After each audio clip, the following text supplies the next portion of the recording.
നല്ല നമസ്കാരം.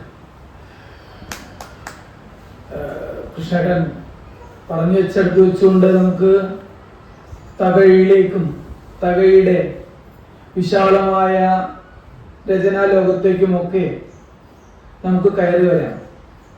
പക്ഷെ അദ്ദേഹം പറഞ്ഞൊരു കാര്യത്തെ വീണ്ടും ഓർമ്മപ്പെടുത്തിക്കൊണ്ടാണ് നിങ്ങളുടെ ഈ ഉച്ച സമയത്തെ കുറച്ച് സമയമെങ്കിലും സന്തോഷകരമായിട്ട് കൊണ്ടുപോകാനുള്ള ഒരു ശ്രമം എന്ന പേരിൽ ഞാൻ നടത്തുന്ന ഈ സംസാരം. അദ്ദേഹം പറയേണ്ടായി ചകോറിനെ കുറിച്ച് ചന്ദ്രമാഷ് പറഞ്ഞോളൂ എന്ന്. പൂർണ്ണമായില്ലെങ്കിലും ഈ ജീവിതത്തിൻ്റെ പൂജയെല്ലാം വ്യർത്ഥമായില്ലെന്നറിയൂ ഞാൻ. പൂർണ്ണമായില്ലെങ്കിലും ഈ ജീവിതത്തിൻ്റെ പൂജയെല്ലാം വ്യർത്ഥമായില്ലെന്നറിയൂ ഞാൻ. ഗീതാഞ്ജലിയിലെ വരിയാണ്. വേറെ ചില വാക്കുകളൂടി മൂപ്പരെ പറയാതെ പറഞ്ഞു പോയി, അതുകൂടി ഞാൻ കേൾപ്പിക്കാം. ഭജനം പൂജനം ആരാധനയും, ഭജനം പൂജനം ആരാധനയും സാധനയും ഹേ നൃത്തുക സാധോ നിജദേവാലയ മൂലയിലെന്തിരിക്കുന്നു നീ യുദ്ധകവാടം നിബിഡമിരുട്ടിൽ നിഗൂഢമിരുന്നേ നീ ധ്യാനിക്കും ദൈവതമവിടെ ഇലകൾ വീല നിമീലിതലോചനമൊന്നു തുറക്കൂ നന്നായി നോക്കൂ. കരിനില ഒഴുമാ കർഷകരോടും വർഷം മുഴുവൻ വഴി നന്നാക്കാൻ വലിയ കരിങ്കൽ പാറ നുറുക്കിയൊരുക്കും പഴിയാളരോടും ചേർന്നമരുന്നോ ദൈവം. അവരുടെ കൂടെയാണ് ദൈവം. അല്ലാതെ നിങ്ങളുടെ ആരാധനാലയങ്ങളിൽ ദൈവമില്ല, പണിയെടുക്കുന്നവരുടെ കൂടെയാണ്. അല്ലയോ സന്യാസി, താങ്കൾ ഇങ്ങനെ കണ്ണടച്ചിരുന്ന് പ്രാർത്ഥിച്ചിട്ടൊന്നും കാര്യമില്ല, താങ്കൾ അന്വേഷിക്കുന്നിടത്തൊന്നും ദൈവമില്ല എന്ന് തന്നെയാണ് ടാഗോർ പറഞ്ഞു കൊടുക്കുന്നത്. അതുപോലെ എൻ്റെ ജീവിതം ഒരിക്കലും നഷ്ടമായില്ല എന്ന് തന്നെയാണ് എൻ്റെ വിശ്വാസം. അത് തന്നെയാണ് കുറച്ചു മുമ്പ് കൃഷ്ണേട്ടനും പറഞ്ഞത്, എൻ്റെ ജീവിതം ധന്യമാണ്. ഈ ബോധമാണ് ജീവിതത്തിൽ നമുക്ക് ഉണ്ടാവേണ്ടത്. അതുണ്ടാവുമ്പോൾ നമ്മുടെ മനസ്സിന് സുഖം കിട്ടും. അതാണ് ഉള്ളൂര് പറഞ്ഞത്, സുഖം സുഖം കൈവശമുള്ള വസ്തു കാന്താരമെങ്ങും തിരയുന്നു നമ്മൾ. സുഖം സുഖം കൈവശമുള്ള വസ്തു കാന്താരമെങ്ങും തിരയുന്നു നമ്മൾ. നമ്മൾ അങ്ങനെ അന്വേഷിച്ചു നോക്കുക. നമ്മുടെ കയ്യിൽ തന്നെ ഉണ്ട് ഈശ്വരൻ.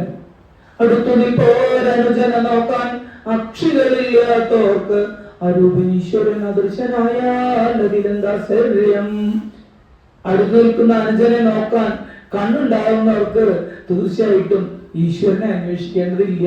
ഈശ്വരൻ അയാളുടെ കൂടെ തന്നെ ഉണ്ട് എന്നാണ് ഉള്ളൂര് ഉപനിഷത്ത് വാക്യങ്ങൾ തന്റെ കവിതയിലൂടെ പറഞ്ഞത്. അതുതന്നെയാണ് കൃഷ്ണേട്ടൻ ചെയ്തുകൊണ്ടിരിക്കുന്നത് തിരിച്ചറിയുമ്പോഴാണ് മനുഷ്യൻ ആരാണെന്ന് തിരിച്ചറിയുക. മനുഷ്യൻ ആരാണെന്ന് തിരിച്ചറിയുമ്പോൾ നമ്മള് വലിയ മനുഷ്യരായി മാറും. ഇനി നമുക്ക് തകഴിയിലേക്ക് ശീശങ്കരപ്പിള്ളയിലേക്ക് പോകാം. ഈ തകഴി ശീശങ്കരപ്പിള്ള കുറിച്ച് ഞാൻ തകഴി ശീശങ്കരപ്പിള്ള അല്ല, മുന്നേ ഞാൻ വൈക്കം മുഹമ്മദ് ബഷീറിനെ പരിചയപ്പെടുത്തി, അതിനുശേഷം പി കേശവദേവനെ പരിചയപ്പെടുത്തി, പിന്നെ മൂന്നാമത് വന്നപ്പോ ഞാൻ തകഴിയെ പരിചയപ്പെടുത്തുന്നു. ഇവരൊക്കെ വളരെ വ്യക്തമായ ഒരു സാമ്യമുണ്ട്. അഴുക്കുചാലുകളിൽ നിന്ന് സാഹിത്യത്തിനുള്ള വിഭവം തേടി ഇറങ്ങിയ എഴുത്തുകാരായിട്ടാണ് വിലയിരുത്തപ്പെട്ടവരാണ്. മറ്റ് എഴുത്തുകാരാൽ വിലയിരുത്തപ്പെട്ടവരല്ല, ചിന്തകരാൽ വിലയിരുത്തപ്പെട്ടവരായിരുന്നു ഇവരൊക്കെ. സാഹിത്യത്തിന് അഴുക്കുചാലുകളിൽ നിന്ന് വിഭവം കണ്ടെത്തുക, സാഹിത്യത്തിന് കൊട്ടാരക്കെട്ടുകളിൽ നിന്നും അതുപോലെ തന്നെ കോവിലകങ്ങളിൽ നിന്നും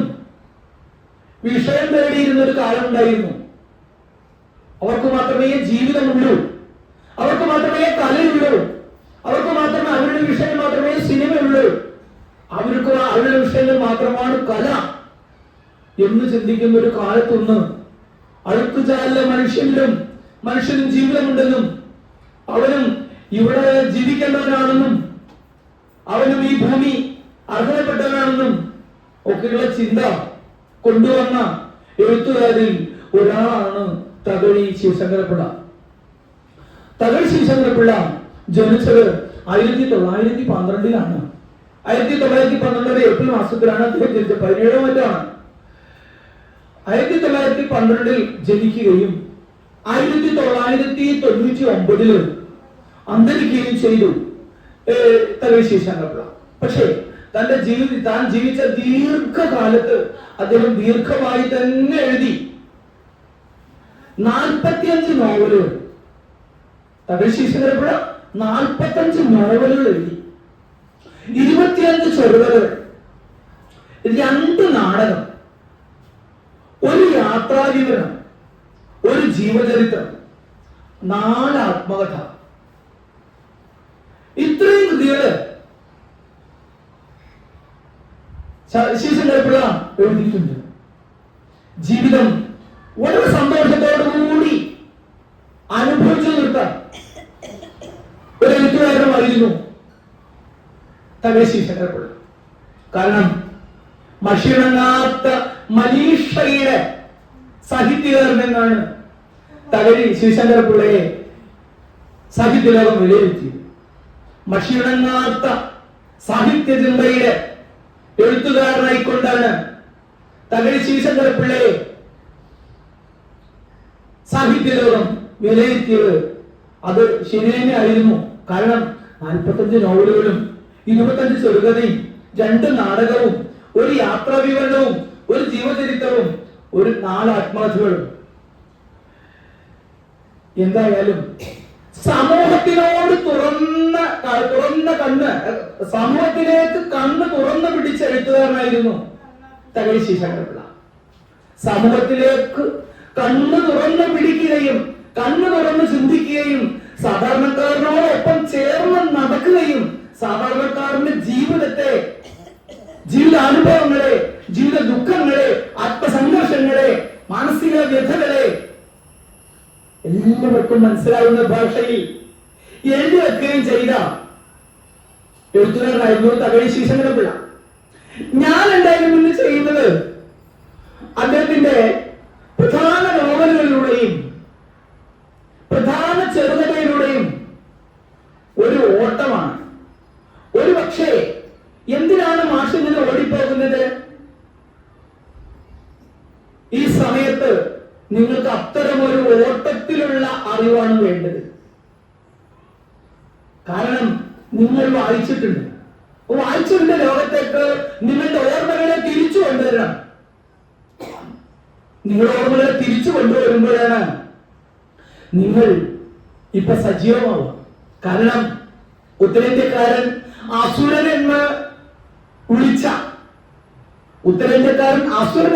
വിളിച്ച് ഒരുപക്ഷെ അപഹസിച്ച ഒരു വലിയ രാജാവിനെ മഹാനെപ്പോലെ ആരാധിക്കുന്ന, ഓണനാളിൽ തിരുവോണനാളിൽ പൂവിട്ട് സ്വീകരിക്കുന്ന നാട്ടിൽ നിന്നുകൊണ്ടാണ് അദ്ദേഹത്തിന്റെ ഓർമ്മകൾ അയവിറക്കുന്ന സമയത്താണ് ഞാൻ തകഴിയെ പോലെ ഉള്ള മനുഷ്യനെ അന്വേഷിച്ച ഒരു എഴുത്തുകാരനെ പരിചയപ്പെടുന്നു. ഉത്തരേന്ത്യക്കാർക്ക് നമ്മുടെ മഹാബലി അസുരനാണ്.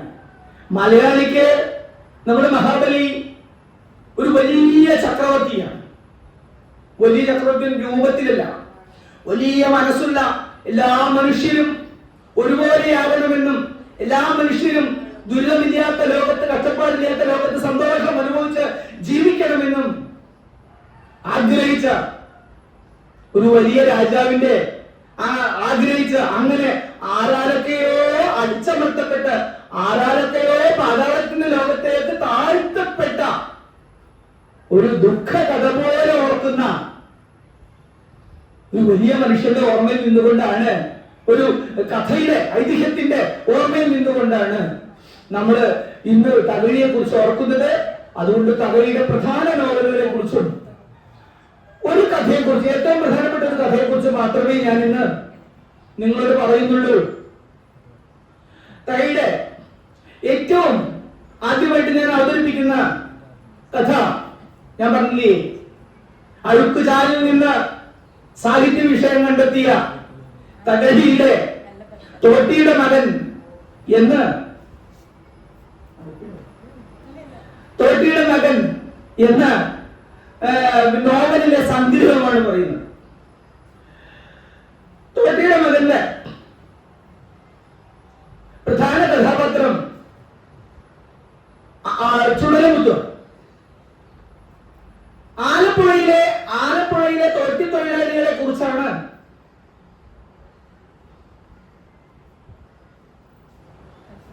തോട്ടിയുടെ മകൻ എന്ന കഥ എഴുതുന്നത്. തോട്ടി എന്നും തോട്ടിയായിരിക്കുക. കാരണം അപ്പുഴയെ കുറിച്ച് ആലപ്പുഴയിലെ തകഴി തന്നെ പറയുന്നുണ്ട്, ആലപ്പുഴയിലെ സാധാരണക്കാരായ മനുഷ്യരായിരുന്നു എന്റെ സുഹൃത്തുക്കൾ. അതുകൊണ്ട് എനിക്ക് തോട്ടി തൊഴിലാളികളെ കുറിച്ച് നന്നറിയാം. കാരണം സ്വന്തം മാലിന്യമല്ലാതെ അവരുടെ മാലിന്യം കോരി മാറ്റുന്ന മനുഷ്യരെ കുറിച്ച്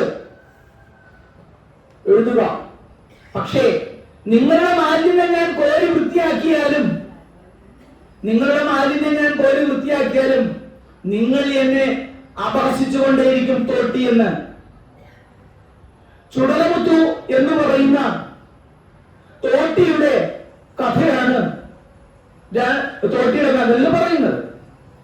ചുടലമുത്തു ആലപ്പുഴയില് മാലിന്യം കോരി ജീവിച്ചിരുന്ന ഒരു മനുഷ്യനായിരുന്നു. അദ്ദേഹം സമൂഹത്തിൽ നിന്ന് വളരെയധികം അവഹേളനം കേട്ടു.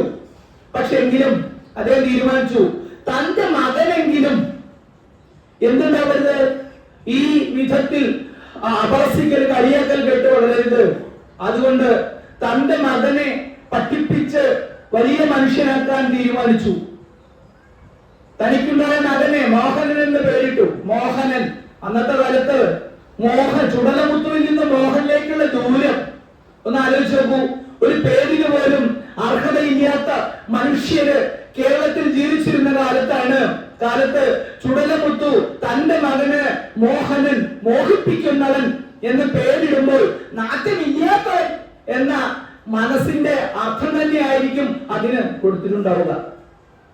മോഹിപ്പിക്കുന്നവൻ. എങ്കിലും മോഹനനെ മറ്റു കുട്ടികളെ പോലെ, മറ്റ് ഉയർന്ന സമ്പന്ന കുട്ടികളെ പോലെ, സമ്പന്ന വിഭാഗത്തിൽ വളർന്ന കുട്ടികളെ പോലെ വളർത്തിയെടുക്കാൻ ചുടലമുത്തു ശ്രമിക്കുന്നു. അതിനുവേണ്ടി അദ്ദേഹം സമ്പന്നനാക്കുന്നു. ഈ അവഹേളനത്തെ മറികടക്കാൻ സമ്പത്ത് കൊണ്ട് കഴിയുമെന്ന് ചുടലമുത്തു ധരിക്കുന്നു. അങ്ങനെ സമ്പത്ത് സമാഹരിക്കാൻ എന്തു വഴിയും അദ്ദേഹം സ്വീകരിക്കുന്നു. അതിന് പലപ്പോഴും അദ്ദേഹം മറ്റു പലരെയും ചോർത്തി കൊടുക്കുകയും ചെയ്യുന്നുണ്ട്. പക്ഷെ എങ്കിലും ചുടലമുത്തു തന്റെ ജീവിതകാലത്ത് തന്റെ മകനെ പഠിപ്പിച്ചു വരുത്താൻ ശ്രമിച്ചെന്ന് ചുടലമുത്തു കോളറ രോഗം വന്ന് ചുടലമുത്തുവും ഭാര്യ വള്ളിയും മരണപ്പെടുകയും തന്റെ മോഹനെങ്കിലും പഠിച്ചു വരട്ടെ എന്നുള്ള സ്വപ്നം സൂക്ഷിക്കുകയും ചെയ്തു. നിർഭാഗ്യവശാൽ മോഹനനും തോട്ടി തന്നെയായി. തന്റെ മകന്റെ പേരിൽ പോലും അഭിമാനിച്ചിരുന്ന ചുടലമുത്തു സർവരോട് പറയുമായിരുന്നു തന്റെ മകന്റെ പേര് മോഹൻ എന്നാണെന്ന്. അങ്ങനെ സംഭവിച്ചിരുന്ന ചുടലമുത്തു തന്റെ മോഹങ്ങൾ മകനിലൂടെ പൂവലിയിക്കാൻ ശ്രമിച്ചെങ്കിലും അതിന് കഴിയാതെ പോകുന്ന വളരെ ദുരന്തപൂർണമായിട്ടുള്ള, ദുഃഖപൂർണമായിട്ടുള്ള ദരിദ്ര ജനതയുടെ കഥ പറയുന്ന നോവലാണ് തോട്ടിയുടെ മകൻ. അത്രയേ ഞാൻ ആ കൃതിയെ കുറിച്ച് പറയുന്നുള്ളൂ. ബാക്കി അതിന്റെ രാഷ്ട്രീയമൊക്കെ വേണമെങ്കിൽ വിശദമായിട്ട് പറയാം. കാരണം തകഴി വായിച്ചു പഠിച്ച മാർക്സിയൻ ദർശനം, എമോണിസ്റ്റ് ദർശനം ആ നോവലില് ഉൾക്കൊള്ളിക്കുന്നുണ്ട്. അതിന് ശ്രമം അദ്ദേഹം നടത്തുന്നുണ്ട്. മർദ്ദിതർക്കും ചൂഷകർക്കും എതിരെ കയ്യിലുണ്ടാവില്ല ഒരു ശക്തി വളർത്തിയെടുക്കാൻ തകഴി ശ്രമിക്കുന്നുണ്ട്. അതിനെ കുറിച്ചൊക്കെ വിശാലമായി നിങ്ങൾ വായിച്ചു മനസ്സിലാക്കുക. രണ്ടാമത്തെ കൃതി രണ്ടിടങ്ങഴി എന്നുള്ള നോവലാണ്. രണ്ടിടങ്ങഴി ഇതുപോലെ തന്നെ തകഴിയുടെ തോട്ടിയുടെ മകന് തുല്യം നിൽക്കുന്ന ഒരു നോവലാണ്. രണ്ടിടങ്ങഴി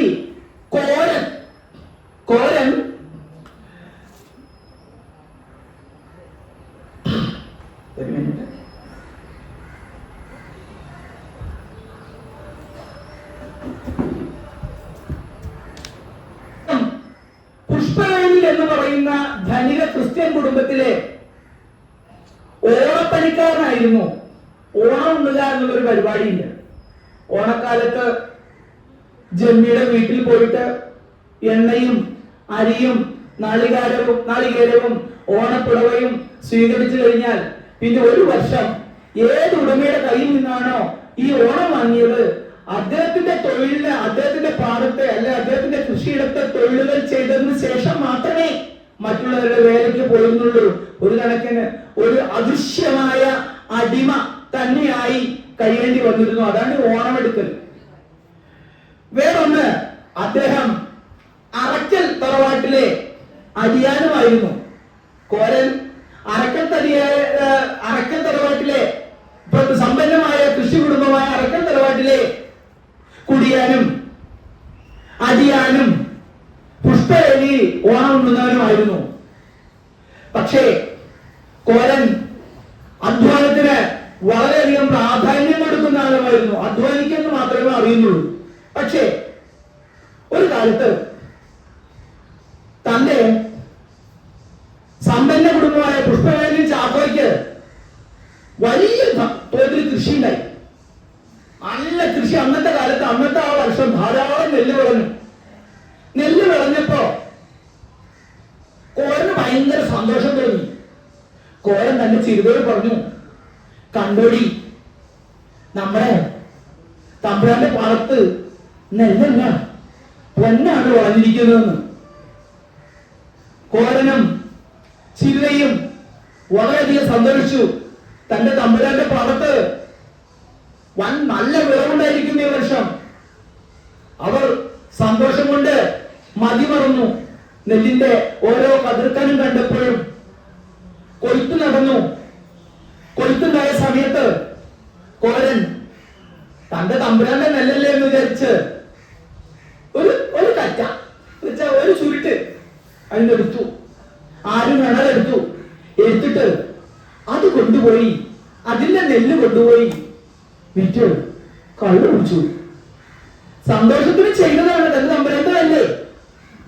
തന്റെ തമ്പുരാന് തന്റെ ജീവൻ പോലും പണയം വെച്ചുണ്ടാക്കിയതല്ലേ. അതുകൊണ്ട് പക്ഷേ അക്കാലത്ത് കോരന്മാർക്ക് അങ്ങനെ സ്വപ്നം കാണാനുള്ള അവകാശം ഉണ്ടായിരുന്നില്ല. നമ്മുടെ തമ്പുരാന്റെ നേന്ത്രവാഴത്തോട്ടം ആന കടന്നിട്ടല്ലേ കുത്തി മറക്കണതേ എന്ന് പാടാം. നമ്മുടെ തമ്പുരാന്റെ നേന്ത്രവാഴത്തോട്ടം ആന കടന്നിട്ടല്ലേ കുത്തി മറക്കണതേ എന്ന് പാടുന്ന കോരന്മാരുടെ കാലമായിരുന്നു. കാരണം സ്വന്തമായിട്ടൊരു നേന്ത്രവാഴത്തോട്ടം ഉണ്ടായിരിക്കും. ഒരിക്കലും സ്വന്തമായ ഒരു നേന്ത്രവാഴത്തോട്ടം സ്വപ്നം കണ്ടിട്ടില്ല. തമ്പുരാന്റെ നേന്ത്രവാഴത്തോട്ടം, തമ്പുരാന്റെ നെൽകൃഷി, തമ്പുരാന്റെ കരിമ്പുപാടം, തമ്പുരാന്റെ പച്ചക്കറിപ്പാടം, തമ്പുരാന്റെ കവുങ്ങുംതോട്ടം, തമ്പുരാന്റെ തെങ്ങുംതോട്ടം, അതിലെ വിളവിനെ കുറിച്ച് അങ്ങനെ വലിയതായി ചായപ്പീടികയിലും വഴി ഷോപ്പിലൊക്കെ പറയും. അത് മാത്രമായിരുന്നു കോരന്മാർക്കുള്ള അവകാശം അക്കാലത്ത്. ആ രണ്ടരമയുടെ ചില വരിയും കഴിപ്പിച്ചു തരാം. ചിരുതയോട് പറയാണ്, എടീ ചിരുതേ, നമ്മൾ ജീവൻ കളഞ്ഞ് വേല ചെയ്താലും ഒരു ഫലവുമില്ല. നമ്മൾ ജീവൻ കളഞ്ഞ് വേല ചെയ്താലും ഒരു ഫലവുമില്ല. നമ്മള് മണ്ടന്മാരാ. ഏഴ് അറക്കിലെ കുടിയേനാ, ഏഴ് പുഷ്പവേലിയിലെ ഓണക്കാരനാ, എന്റെ തമ്പുരാനെ സ്വത്തുക്കാരനാ. ഞങ്ങൾക്ക് എല്ലാവരെക്കാളും കൂടുതൽ ഇക്കൊല്ലം വിളവ് കിട്ടി. ഞങ്ങൾക്ക് എന്റെ തമ്പുരാന് എല്ലാ കൊല്ലത്തെക്കാളും വിളവ് കിട്ടി എന്നൊക്കെ ഭാവിച്ചു പറഞ്ഞു നടക്കാം. പലയൊന്നുമില്ല. അതുകൊണ്ട് പറയാനും സ്വപ്നം കാണാമായിരുന്നു. പക്ഷേ ജീവിക്കാൻ, ജീവിതത്തിൽ കൊണ്ടുവരാനുള്ള അർഹത അന്നത്തെ കോരന്മാർക്കുണ്ടായിരുന്നില്ല. കോരൻ കോരുന്നവൻ പേരിന് അർഹതയില്ല. അതുകൊണ്ടാണ് കോരുന്നവന് കോരൻ. എന്റെ അയൽവാസിയായിട്ട് ഒരു മനുഷ്യനുണ്ടായിരുന്നു. എനിക്ക് ഭയങ്കര ദുഃഖം തോന്നി. ഒരു പേര് കൊണ്ട് ഇത്ര മാത്രം അവമാനിക്കുകയും കുണ്ടിയാട്ടൻ ഒരാളുടെ പേരത്. ഒന്ന് ആലോചിച്ച് നോക്കൂ. ജന്മം കൊണ്ട് അവസാനം വരെയും മനുഷ്യൻ പേര് കൊണ്ട് അപഹസിക്കപ്പെടുക. ഞാൻ അട്ടപ്പാടിയിലെ ഒരു ഊരില് ഇലക്ഷൻ ഡ്യൂട്ടിക്ക് പോയിട്ടുണ്ട്. പിന്നെ രണ്ടാമത്തെ പോളിമോത്സവമായിട്ടാ ഫസ്റ്റ് പോളിമോത്സവമായിട്ടാണ് അന്ന് ഞാൻ പോയത്. അന്ന് ഈ പേര് ഇങ്ങനെ ഉറക്കം പിടിക്കണം. പട്ടിമാർ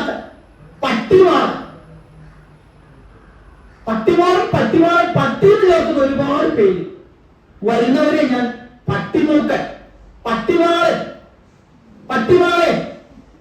ഞാൻ പറഞ്ഞു എനിക്ക് ഇതിന് പേര് വിളിക്കാൻ പറ്റില്ല.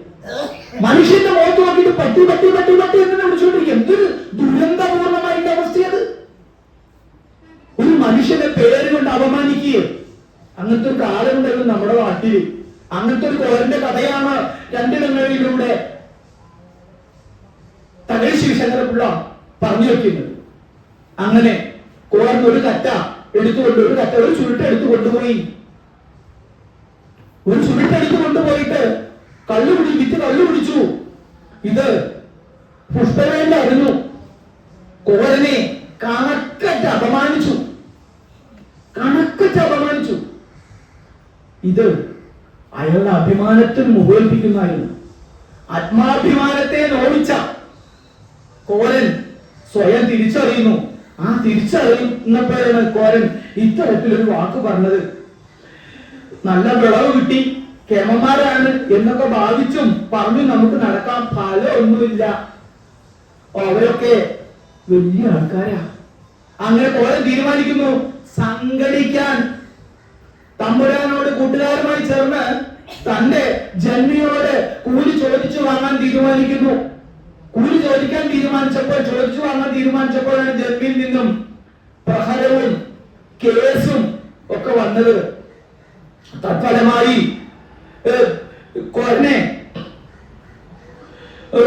കോരനും കൂട്ടുകാരും ചേർന്ന് യൂണിയൻ പ്രവർത്തനങ്ങൾ നടത്തി.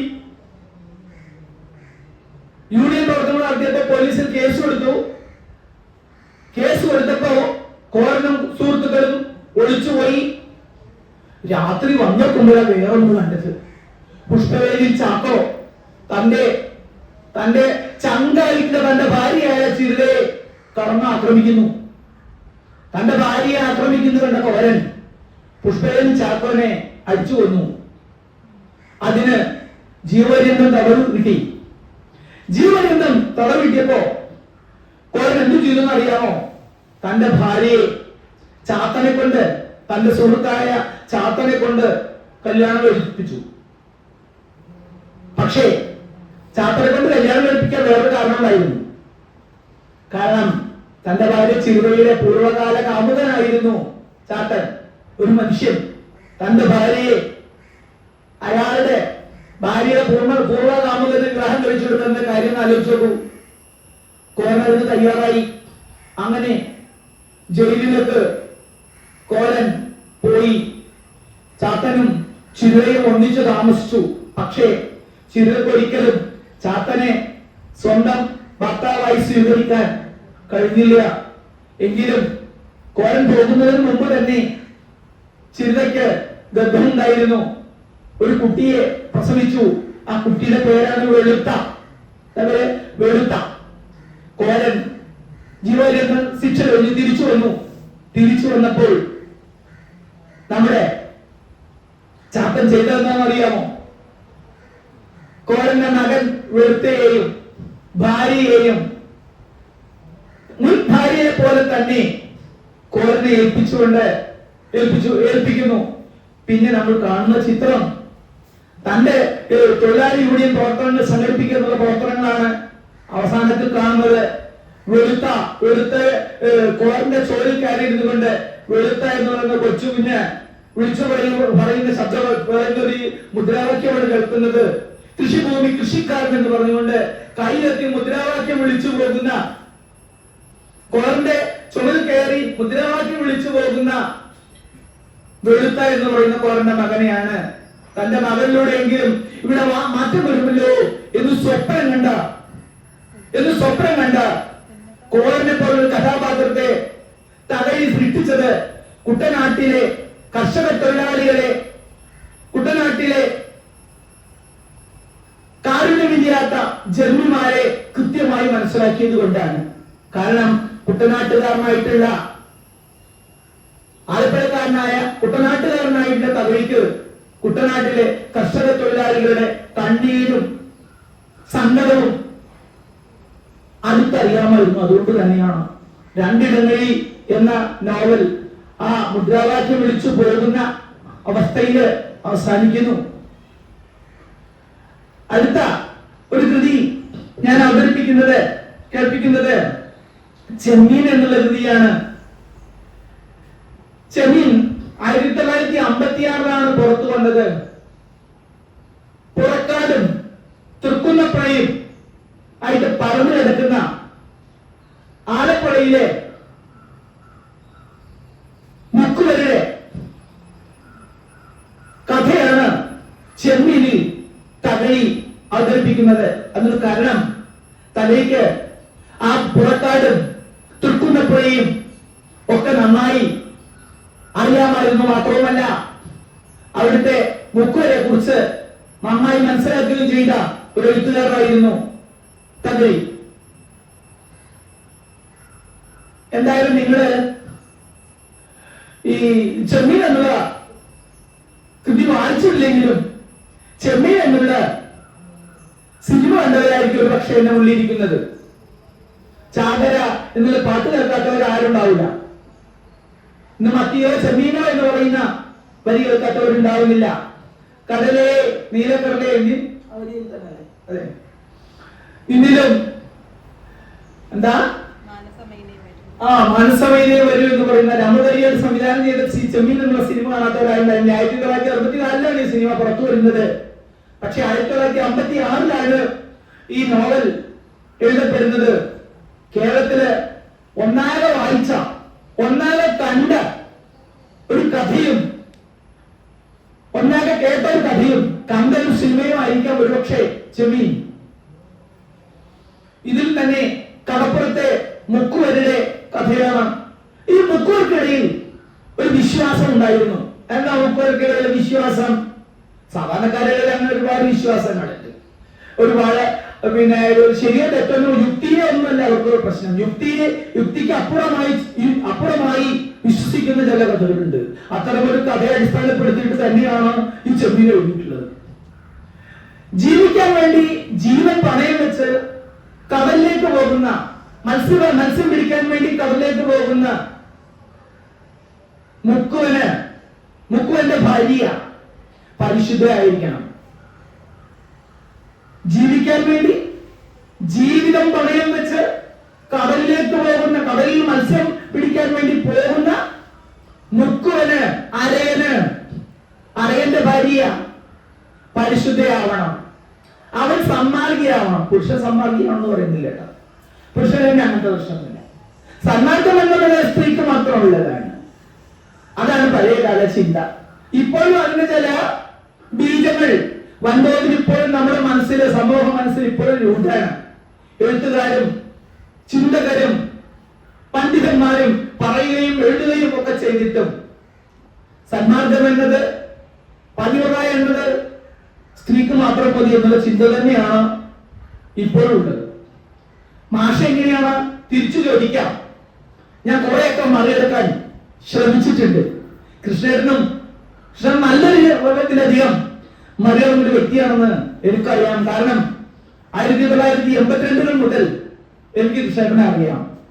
1982 അല്പം തീവ്രവാദത്തെ തലയിൽ സഞ്ജീവ് നോക്കി നടക്കുന്ന കാലത്താണ് ഞാൻ ഇദ്ദേഹത്തെ കാണുന്നത്. അപ്പോ അദ്ദേഹവും ഈ കാര്യത്തിൽ വളരെ മുന്നിലാണെന്ന് എനിക്കറിയാം. ഞാൻ അത് സൂചിപ്പിക്കാനല്ല പറഞ്ഞത്. പക്ഷേ ജീവിക്കാൻ വേണ്ടി ജീവിതം പണയം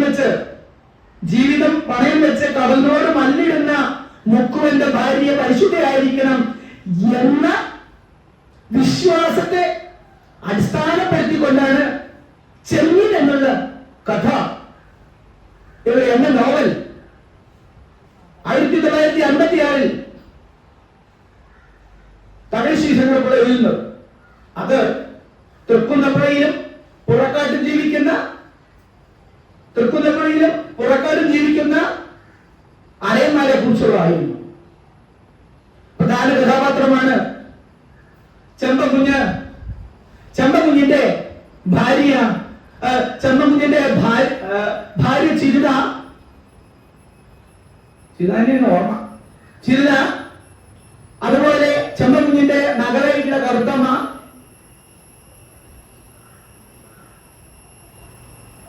കടപ്പുറത്ത് മത്സ്യം വാങ്ങുകയും അത് ഉണക്കി വിൽക്കുകയും കയറ്റുകയും ചെയ്തിരുന്ന പരീക്കുട്ടി എന്ന് പറയുന്ന ചെറുപ്പക്കാരൻ,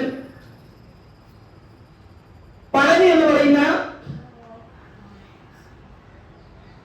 തൃക്കുന്നപ്പുഴ കടപ്പുറത്തെ മറ്റൊരു അരയൻ, ഇവരൊക്കെയാണ് പ്രധാനപ്പെട്ട കഥാപാത്രങ്ങൾ.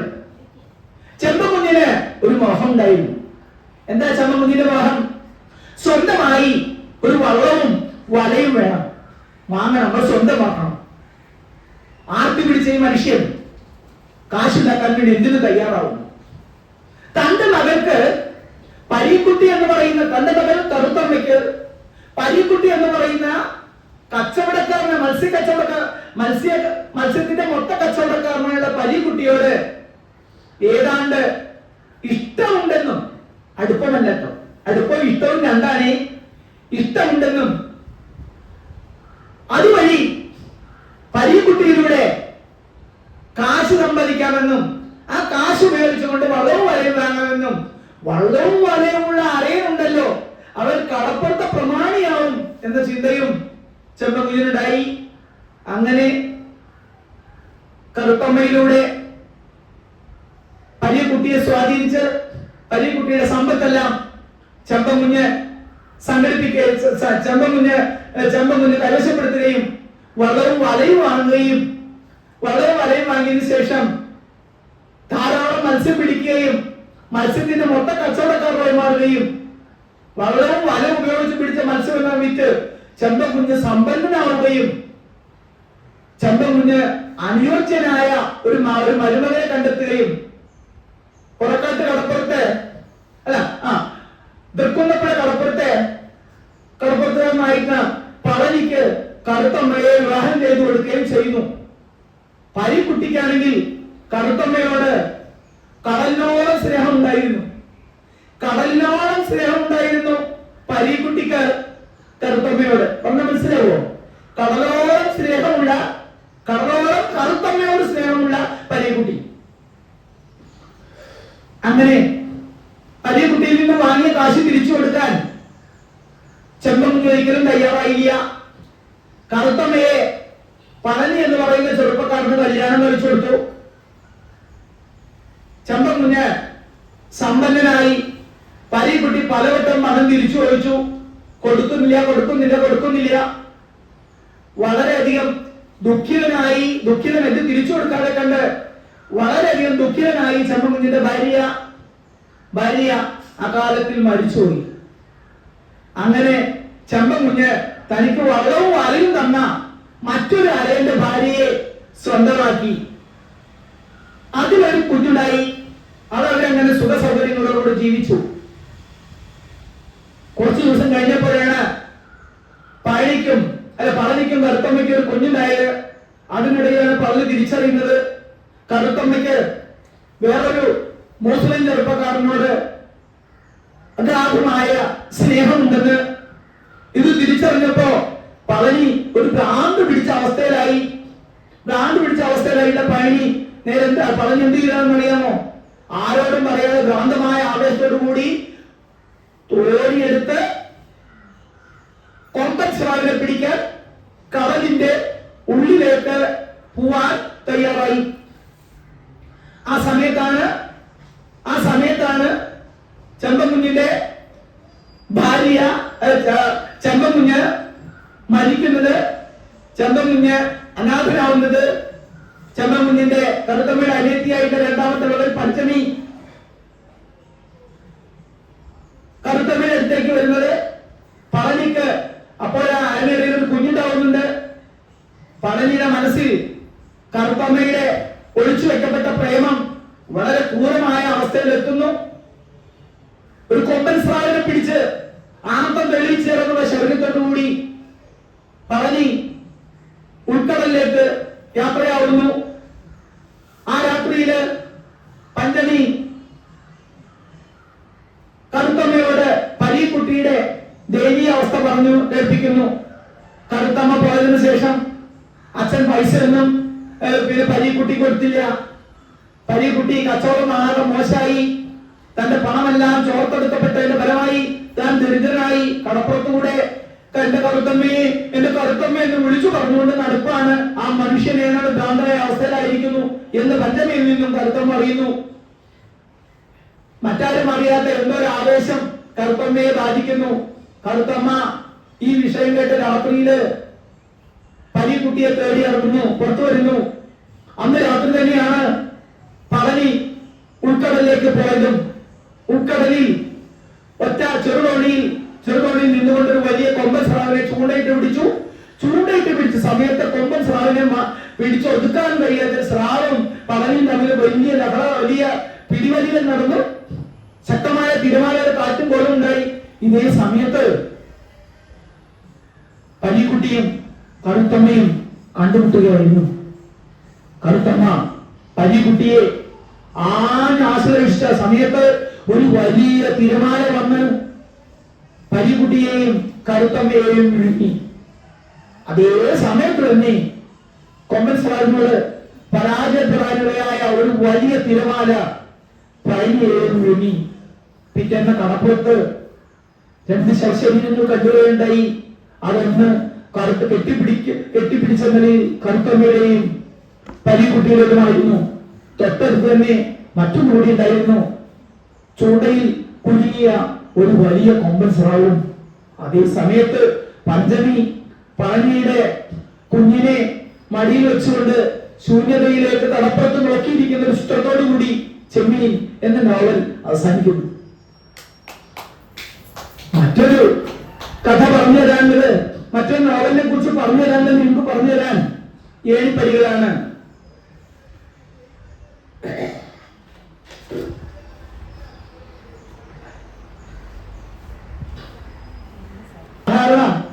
ഒരു വലിയ നോവൽ എന്ന് പറഞ്ഞാൽ ഒരു വലിയ നോവലാണ്. 7 പടി എന്തിനാ ഉപയോഗിക്കുക? കയറി പോകാൻ. അതുപോലെ ജീവിതത്തിൽ ഉന്നതങ്ങളിലേക്ക് കയറി പോകാൻ ഏത് വഴിയും സ്വീകരിച്ച കേശവപിള്ള എന്ന് പറയുന്ന ഒരു ക്ലാർക്കിന്റെ കഥയാണ് 7 പടികൾ എന്നുള്ള നോവലിലൂടെ ആര് പറയുന്നത്? തകഴി ശിഷ്യങ്ങൾ ഇവിടെ പറയുന്നത്. കേശവപിള്ള ദിവാൻ CP തിരുവിതാംകൂർ ദിവാനായിരുന്ന കാലത്ത് 1957 മുതൽ CP തിരുവിതാംകൂർ ദിവാനായിരുന്ന കാലം തൊട്ട് 1957 കമ്മ്യൂണിസ്റ്റ് മന്ത്രിസഭ കേരളത്തിൽ അധികാരത്തിൽ വരുന്നത് വരെയുള്ള ചരിത്ര സാമൂഹ്യ വിഷയങ്ങളാണ് 7 പടികൾ എന്നുള്ള നോവലിന്റെ ഉള്ളടക്കം. കേശവപിള്ള BA പാസ്സാവുക. അന്ന് BA പാസ്സാവുക വലിയ ഡിഗ്രി ആയിരുന്നു. BA എന്നൊക്കെ പറഞ്ഞ കരുണാകര മേനോൻ BA എന്ന് ഞാൻ അടുത്ത് പോയി മതിലിന് മുകളിൽ കരുണാകര മേനോൻ BA. ഞാൻ ഉള്ളാരെ ചിരിച്ചു. ഞാനും അങ്ങനെയൊക്കെ തന്നെ വിചാരിച്ചത്. BA ഒക്കെ പാസ്സായിരുന്നു വലിയ ഡിഗ്രി ആയിരുന്നു. MA വിചാരിച്ചു വലിയ ഡിഗ്രി ആണ് എനിക്ക്. അഡീഷണൽ ആയിട്ട് ഒരു MA കൂടി എഴുതി നോക്കി. അപ്പൊ തോന്നി 1 വർഷം എഴുതി തോന്നി എന്തിനാ അതിനാ നിർത്തി. അപ്പൊ MA ഉള്ള നോക്കും. രണ്ടാമത് MA എടുക്കാനുള്ള നോക്കും. ഞാൻ BA ഒക്കെ പറഞ്ഞ വലിയ ഡിഗ്രിയാണ്. എന്റെ അധ്യാപകനോട് ചോദിച്ചോ നീ വേണ്ട പോലെ കോളേജിലൊന്നും പോകുന്നില്ലല്ലോ അച്ഛമാഷി, കോളേജിലൊന്നും പോകുന്നില്ലല്ലോ, പിന്നെ എങ്ങനെയാണ് നീ BA എടുക്കുന്നത്? ഞാൻ നമ്മളെ കൃഷ്ണനെ അറിയാം, ഒരു കഠിനാധ്വാനിയാണ്. അതുകൊണ്ട് എനിക്ക് BA ഡിഗ്രി ആയിട്ട് തന്നെ തോന്നിയിട്ടില്ല. അതിനേക്കാളും മെച്ചപ്പെട്ട ഡിഗ്രി ആയി തോന്നിയ TTC. കുറച്ചുകൂടി കഠിനാധ്വാനം ചെയ്യേണ്ട ഡിഗ്രിയെ തോന്നി. BA ഒന്നായിട്ട് എനിക്ക് തോന്നില്ല. BA എന്നൊക്കെ പറഞ്ഞ വലിയ ഡിഗ്രിയാണെന്ന് എനിക്ക് തോന്നിയില്ല. കാരണം ഞാൻ അതൊന്നും പണിയെടുത്തിട്ടില്ല. അപ്പോ 7 പടികൾ. കേശവപിള്ള BA പാസ്സായതിനു ശേഷം തിരുവിതാംകൂറിൽ കുട്ടനാട്ടിൽ നിന്നും കേശവപിള്ള തിരുവനന്തപുരത്ത് എത്തുകയും തിരുവനന്തപുരം സെക്രട്ടേറിയറ്റില് ഒരു ജോലി സമ്പാദിക്കാൻ വേണ്ടി അന്നത്തെ ദിവാന്റെ വരവും കാത്തു കിടക്കുകയും പലവട്ടം ദിവാനെ തൊഴിലിന്റെ ഫലമായി അന്ന് തൊഴിൽ ജോലിയിട്ടുന്ന കാലമായിരുന്നു, ഇന്നത്തെ പോലെ അല്ല. വേണ്ട പോലെ തൊഴാനും ചെരുപ്പ് തുടച്ചു കൊടുക്കാനും മുണ്ട് കക്ഷത്ത് വെച്ച് കൂപ്പിട്ട് നിൽക്കാനും ഒക്കെ കഴിഞ്ഞാൽ പണി കിട്ടുന്ന ഒരു കാലം ഉണ്ടായിരുന്നു അന്ന് കാലം. അപ്പൊ സീപ്പിന്റെ കാലത്ത് നമ്മുടെ കേശവപിള്ള സെക്രട്ടേറിയറ്റിലെ ഒരു ക്ലർക്കായിട്ട് കയറി. തിരുവനന്തപുരം സെക്രട്ടേറിയറ്റ് തൊട്ടടുത്ത സീറ്റില് അവിടെ തന്നെ അസിസ്റ്റന്റ് സെക്രട്ടറി ആയിരുന്ന രാജശേഖര പിള്ളയുടെ മകൾ തങ്കമ്മ തൊട്ട സീറ്റില് ഇരുന്നിരുന്നു. അല്പ ദിവസങ്ങൾ കൊണ്ട് തന്നെ നമ്മുടെ കേശവപിള്ള തങ്കമ്മയിലൂടെ സൗഹൃദം സ്ഥാപിച്ചു. തങ്കമ്മയോടൊരു വല്ലാത്ത ഇഷ്ടമായി. ഈ വല്ലാത്ത ഇഷ്ടം തങ്കമ്മയുടെ ശരീരത്തോടുള്ള ഇഷ്ടമായി. അങ്ങനെ തങ്കമ്മയോടുള്ള അതിരുകടന്ന ഭക്തിയായി. തങ്കമ്മയെ ഉപയോഗിച്ചുകൊണ്ട് രാജശേഖര പിള്ള വഴി പല സ്റ്റെപ്പുകളും ആര് കയറി? കേശവപിള്ള കയറി. എങ്ങോട്ട് തിരിഞ്ഞു നോക്കിയില്ല. കാരണം തനിക്ക് എത്രത്തോളം സ്വാർത്ഥനാകാൻ പറ്റുമോ, തന്റെ ഉയർച്ചയ്ക്ക് എത്രത്തോളം സ്വാർത്ഥനാകാൻ പറ്റുമോ, ഏഴിപ്പടികൾ കയറിപ്പോകാൻ എത്രത്തോളം സ്വാർത്ഥനാകാൻ പറ്റുമോ, അതിലൂടെ എല്ലാം തങ്കമ്മയെ ഉപയോഗിച്ചുകൊണ്ട് കേശവപിള്ള കയറിപ്പോയി.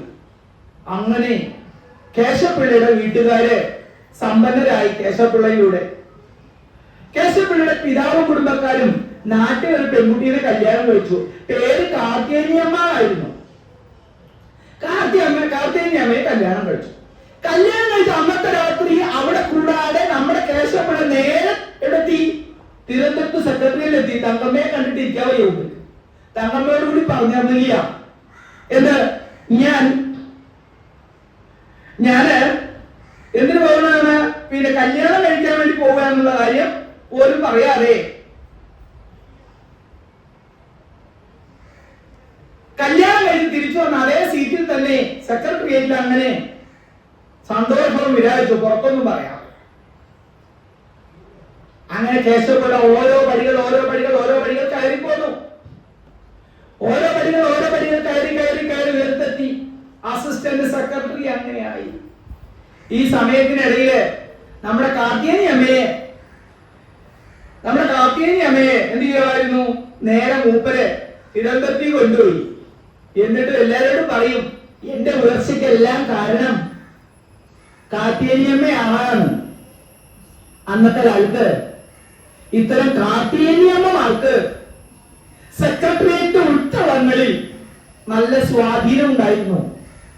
പ്രത്യേകിച്ച് തകഴിയെപ്പോലുള്ള എഴുത്തുകാരൻ ദാരിദ്ര്യത്തെ കുറിച്ചും അതുപോലെ തന്നെ പട്ടിണിയെ കുറിച്ചും ഒക്കെ എഴുതുമ്പോ അതിന്റെ മറ്റൊരു വശം ലൈംഗികത കൂടിയാണ് എന്നുകൂടി സൂചിപ്പിക്കുമായിരുന്നു.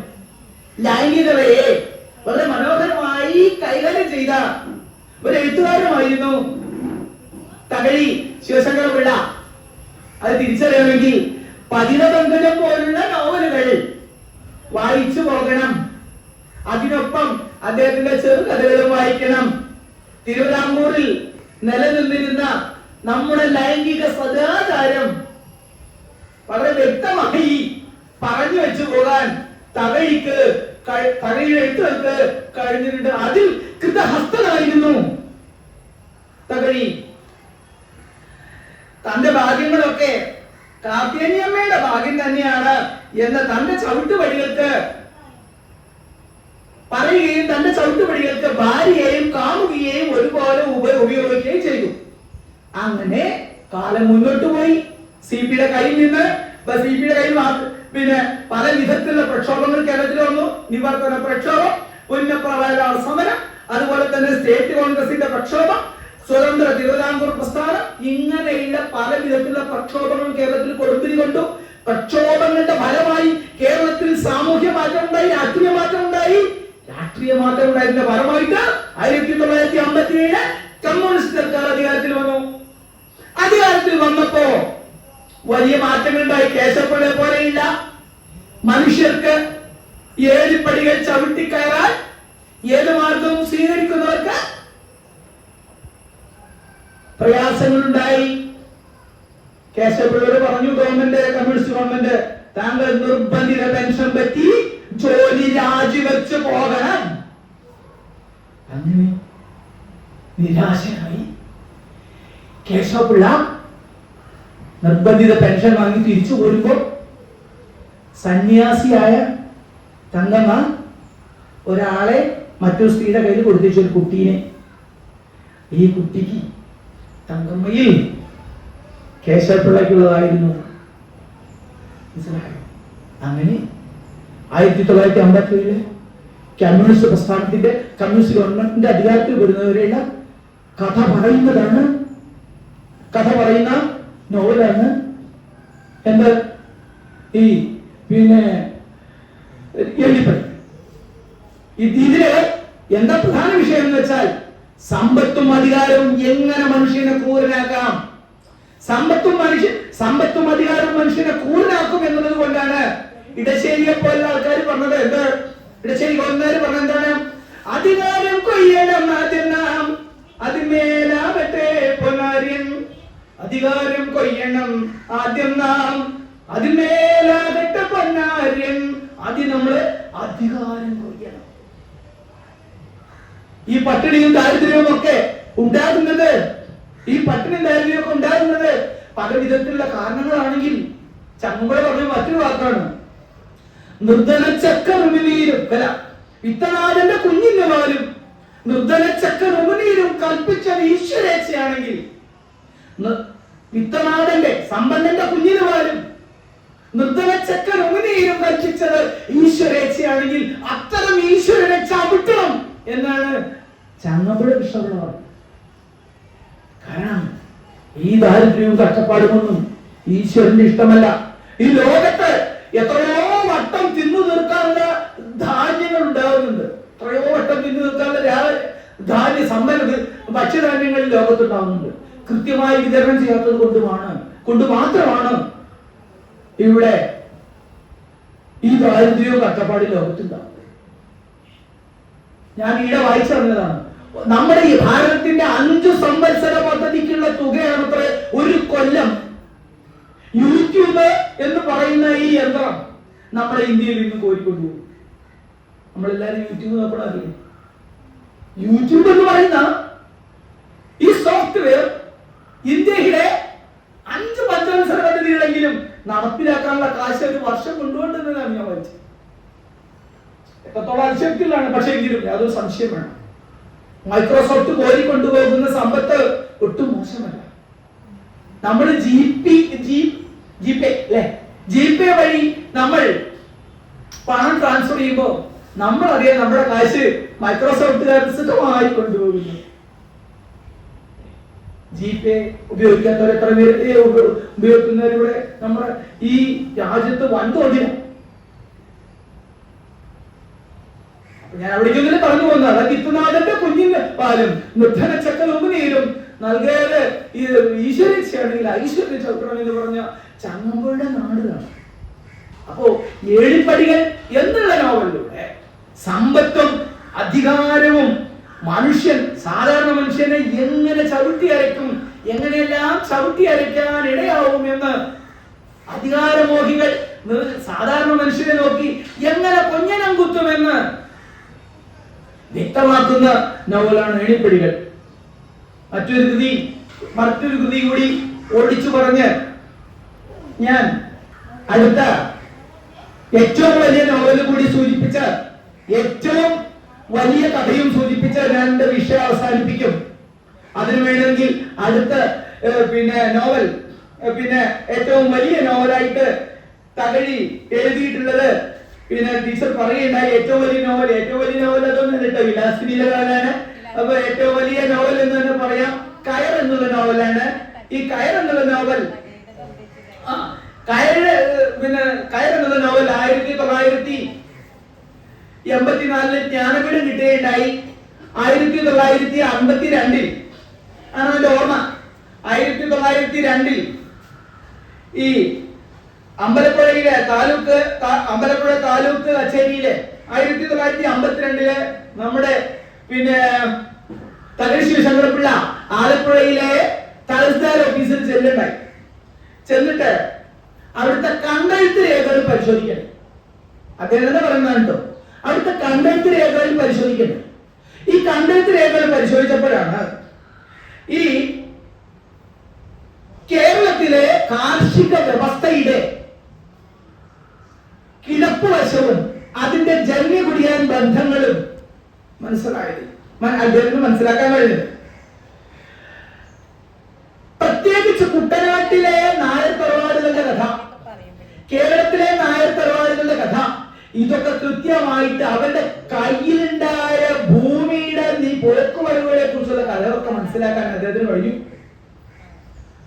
ഈ സംഭവം അദ്ദേഹത്തിന്റെ മനസ്സിലാണ് 1952 1970 ഭൂപരിഷ്കരണ നിയമം 1970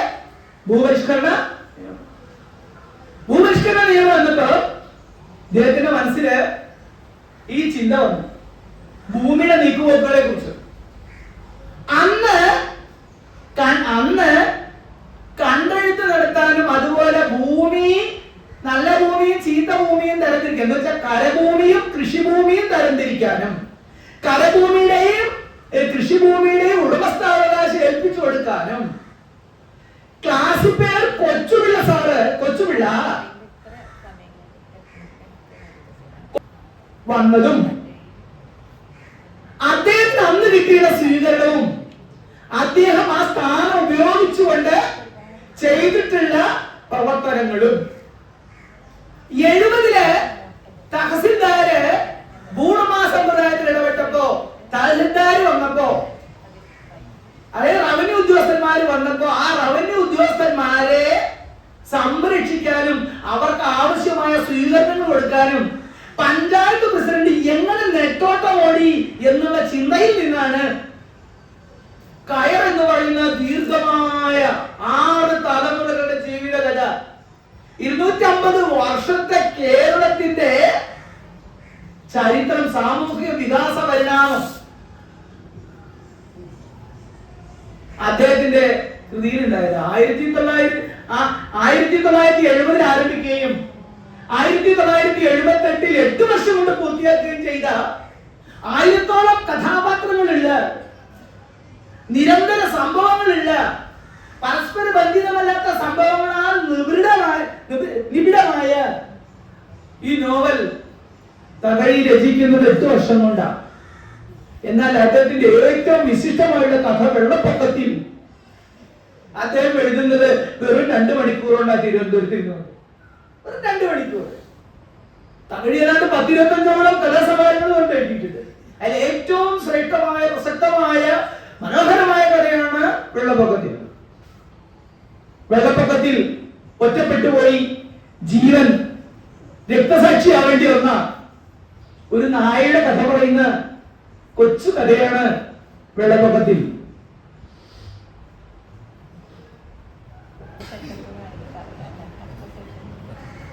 അപ്പോ കയറുള്ള നോവൽ സംഗ്രഹം പറയണമെങ്കിൽ വളരെയധികം പറയാണ്ട്. മരുമക്കത്തായത്തെ കുറിച്ച് പറയണം, ഭൂണമാ സമ്പ്രദായങ്ങളെ കുറിച്ച് പറയണം, വയലാർ സമരത്തെ കുറിച്ച് പറയണം, പല പ്രക്ഷോഭങ്ങൾ കേരളത്തിൽ നടന്നുള്ള പല പ്രക്ഷോഭങ്ങളെയും പറയണം. പുന്നപ്ര വയലാർ സമരം കമ്മ്യൂണിസ്റ്റുകാർ മുട്ടിക്കൊടുത്തിട്ടുണ്ടായതല്ല. മർദ്ദിത ജനത സ്വയം പ്രതിരോധിക്കാൻ സന്നദ്ധരായി മുന്നോട്ട് വന്നപ്പോഴാണ് പുന്നപ്ര വയലാറില് സംഘടന ഉണ്ടായത്, കുറെ പേര് രക്തസാക്ഷികളായത്. അപ്പൊ അത് പറയേണ്ടി വരും, വിവാഹ രീതികൾ പറയേണ്ടി വരും. കാരണം വിവാഹം എന്നത് ഒരു പുടവ കൊടുക്കലിൽ മാത്രം അവസാനിച്ചിരുന്ന ഒരു കാലം ഉണ്ടായിരുന്നു. ഇന്ന് കല്യാണങ്ങൾ നടത്താൻ കോടികൾ ചെലവിടുന്ന ഒരു കാലത്ത് ഒരു സ്ത്രീയുടെ വില ഒരു പുടവ മാത്രമായിരുന്നു. വീട്ടിന്റെ തറവാടിന്റെ മുറ്റത്ത് കുത്തിക്കെടുത്തിയില്ല ചൂട്ടുകറ്റകളുടെ എണ്ണം നോക്കി തറവാടിന്റെ കേരളത്തിൽ പറഞ്ഞിരുന്ന തറവാടുകൾ ഈ കേരളക്കരയിൽ ഉണ്ടായിരുന്നു. അത് പറയാൻ കഴിയില്ല. എത്ര ചൂട്ടുകറ്റ വീട്ടിന്റെ മുറ്റത്ത് കുത്തിക്കെടുത്തിയിരിക്കുന്നതുണ്ട് എന്ന് വെച്ചാൽ തറവാട്ടിലെ പെണ്ണുങ്ങളുടെ അടുത്തേക്ക് എത്ര പുരുഷന്മാർ വന്നിട്ടുണ്ടെന്ന തെളിവായിരുന്നു ചൂട്ടുകറ്റകൾ. ചൂട്ടുകറ്റകളുടെ എണ്ണം നോക്കി തറവാടിന്റെ മഹത്വം നിർണയിച്ചിരുന്ന കഥ പറയേണ്ടി വരും ചന്ദ്രമണിക്ക്. അപ്പൊ അതുകൊണ്ട് നമുക്ക് പിന്നീട് ഒരു ദിവസം കയറിനെ കുറിച്ച് പറയാമെന്ന് ഓർമ്മപ്പെടുത്തിക്കൊണ്ട് കേരളത്തിലെ ഭൂതമാനന്ദങ്ങളെയും രാഷ്ട്രീയ ചരിത്ര വികാസങ്ങളെയും ഒക്കെ പറഞ്ഞു വെക്കുന്ന വളരെ ദീർഘമായ ഒരു നോവലാണ് നോവലാണ് കയർ. അതിലെ പ്രധാന കഥാപാത്രം ക്ലാസിക്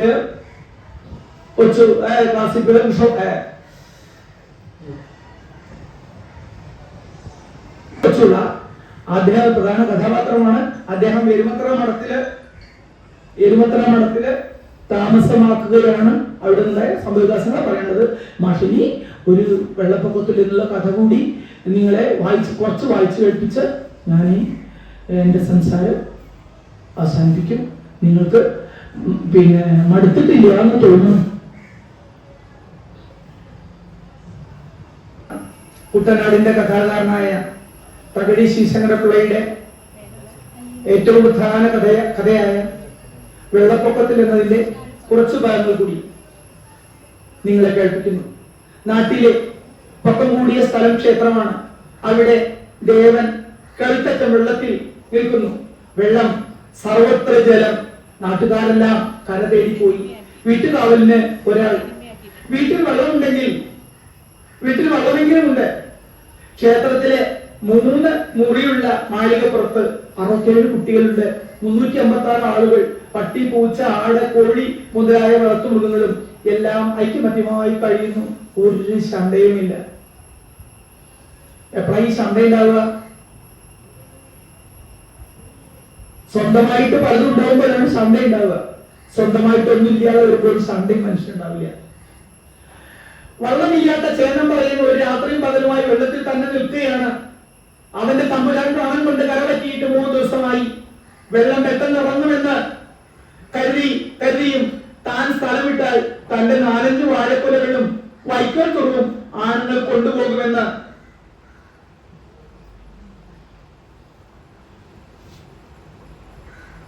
ഭയന്നും നിൽക്കുന്നു ചേനം പറയൻ. ഒരേക്ക് മുകളിൽ കൂടി വെള്ളം ഒഴുകാൻ 30 നാഴിക വേണ്ടെന്നും തന്റെയും കുടുംബത്തിന്റെയും അവസാനം അടുത്തുവെന്നും അയാളെ രക്ഷിക്കാൻ എത്തുന്ന